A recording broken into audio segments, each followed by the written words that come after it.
История топорного разделения.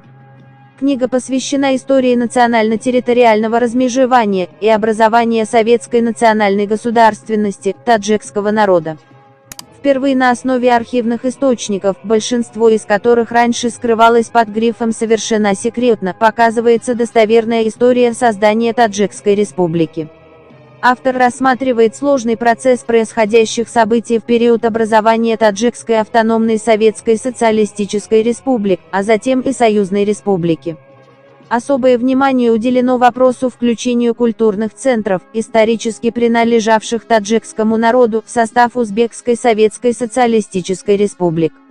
Глубоко анализируются причины возникновения пантюркизма в Средней Азии, его реакционная роль в судьбах таджиков.